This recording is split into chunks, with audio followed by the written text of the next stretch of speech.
కార్తీక పురాణము 30వ అధ్యాయము. కార్తీక వ్రత మహిమా ఫలశ్రుతి. నైమిషారణ్య ఆశ్రమంలో శౌనకాది మహామునులకందరికీ సూత మహాముని తెలియచేసిన విష్ణు మహిమను, విష్ణు భక్తుల చరిత్రమును విని ఆనందించి 1000 నోళ్ల కొనియాడిరి. శౌనకాది మునులకు ఇంకనూ సంశయములు తీరనందున సూతునిగాంచి, ఓ ముని తిలకమా, కలియుగమందు ప్రజలు అరిషడ్వర్గములకు దాసులై అత్యాచారపరులై జీవించుచు సంసార సాగరము తరింపలేకున్నారు. అటువంటి వారు సులభంగా ఆచరించు తరుణోపాయమేదైనా కలదా? ధర్మములన్నిటిలో మోక్ష సాధనకు ఉపకరించు ఉత్తమ ధర్మం ఏది? దేవతలందరిలోనూ ముక్తి నొసంగు ఉత్తమ దైవం ఎవరు? మానవుని ఆవరించి ఉన్న అజ్ఞానమును రూపుమాపి పుణ్యఫలమిచ్చు కార్యమేది? ప్రతి క్షణము మృత్యువు వెంబడించుచున్న మానవులకు సులభంగా మోక్షము పొందగలపు ఉపాయము ఏమి? హరినామస్మరణ సర్వదా చేయుచున్న మేము ఈ సంశయంతో ఉన్నాము.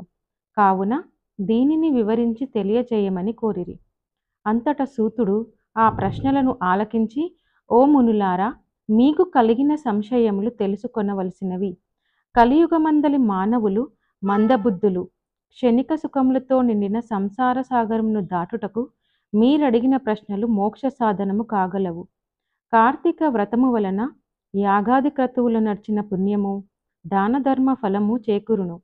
కార్తీక వ్రతము శ్రీమన్నారాయణునకు ప్రీతికరమైన వ్రతము. ఇది అన్ని వ్రతముల కంటే ఘనమైనదని శ్రీహరి వర్ణించియున్నాడు. ఆ వ్రతమహిమ వర్ణించుటకు నాకు శక్తి చాలదు. అంతియే కాదు, సృష్టికర్తయగు ఆ బ్రహ్మదేవునికి కూడా శక్యము కాదు. అయినను సూక్ష్మంగా వివరించెదను. కార్తీక మాసమందు ఆచరించవలసిన పద్ధతులను చెప్పుచున్నాను. శ్రద్ధగా ఆలకింపుడు. కార్తీక మాసమున సూర్య భగవానుడు తులారాశియందున్నప్పుడు శ్రీహరి ప్రీతి కొరకు మనకు ముక్తి కలుగుటకు తప్పనిసరి నదీ స్నానం చేయవలెను. దేవాలయానికి వెళ్ళి హరిహరాదులను పూజింపవలెను. తనకున్న దానితో కొంచెమైనా దీపదానం చేయవలెను. ఈ నెల రోజులు విధవ వండిన పదార్థములు తినకూడదు. రాత్రులు విష్ణు ఆలయంన కాని శివాలయంన కాని ఆవు నేతితో దీపారాధన చేయవలెను. ప్రతిదినం సాయంకాలం పురాణ పఠనం చేయవలెను.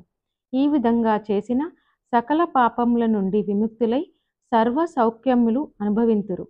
సూర్యుడు తులారాశియందున్న నెల రోజులు ఈ విధంగా ఆచరించువారు జీవన్ముక్తులగుదురు. ఇట్లు ఆచరించుటకు శక్తి ఉండి కూడా ఆచరించక గాని, లేక ఆచరించు వారలను చూసి ఎగతాళి చేసినా కానీ వారికి ధన సహాయం చేయువారికి అడ్డుపడిన వారును ఇహమందు అనేక కష్టముల పాలగొటయే కాక వారి జన్మాంతరమందు నరకములో పడి యమకింకురుల చేత నానా హింసల పాలు కాగలరు. అంతియే కాక అట్టివారు 100 జన్మల వరకు చండాలాది హీన జన్మలెత్తుదురు. కార్తీక మాసంలో కావేరీ నదిలో కానీ, గంగా నదిలో కానీ, అఖండ గౌతమీ నదిలో కానీ స్నానం ఆచరించి ముందు చెప్పిన విధంగా నిష్ఠతో ఆచరించిన వారు ఇహమందు సర్వసుఖములను అనుభవించటయే కాక జన్మాంతరమున వైకుంఠవాసులగుదురు.